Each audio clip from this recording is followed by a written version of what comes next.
आज का पहला पाठ नबी योब का ग्रंथ अध्याय 38 पद संख्याएं 1, 8 से 11। तेरी तरंगों का घमंड यही चूर कर दिया जाएगा। प्रभु ने आंधी में से योब को इस प्रकार उत्तर दिया। जब समुद्र गर्त में से फूट निकला था तो किसने द्वार लगाकर उसे रोका था। मैंने उसे बादलों की चादर पहना दी थी और कोहरे के वस्त्रों में लपेट लिया था। मैंने उसकी सीमाओं को निश्चित किया था और द्वार तथा छिटकिनी लगाकर उससे यह कहा था, तू यहीं तक आ सकेगा, आगे नहीं।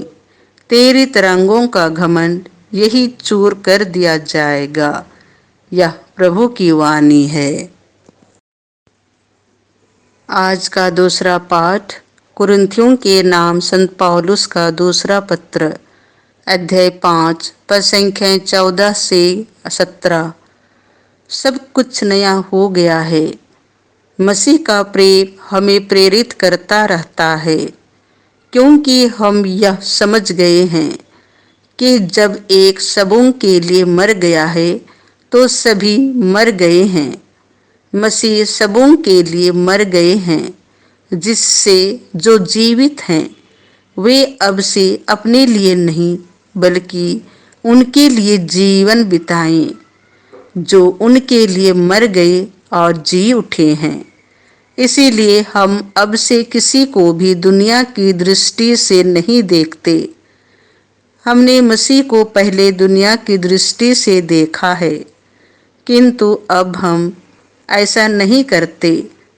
इसका अर्थ यह है कि यदि कोई मसीह के साथ एक हो गया है तो वह नया मनुष्य बन गया है। पुरानी बातें समाप्त हो गई हैं और सब कुछ नया हो गया है। यह प्रभु की वाणी है। संत मार्कुस के अनुसार पवित्र सुसमाचार अध्याय 4 पद संख्याएं 35 से 41। आखिर यह कौन है? वायु और समुद्र भी इनकी आज्ञा मानते हैं।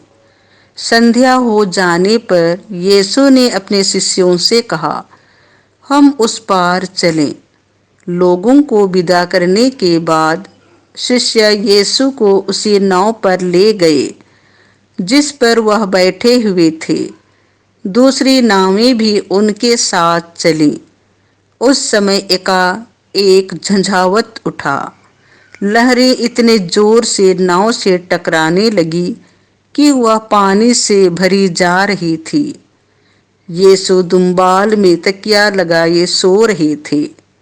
शिष्यों ने उन्हें जगा कर कहा, गुरुवर, हम डूब रहे हैं, क्या आपको इसकी कोई चिंता नहीं?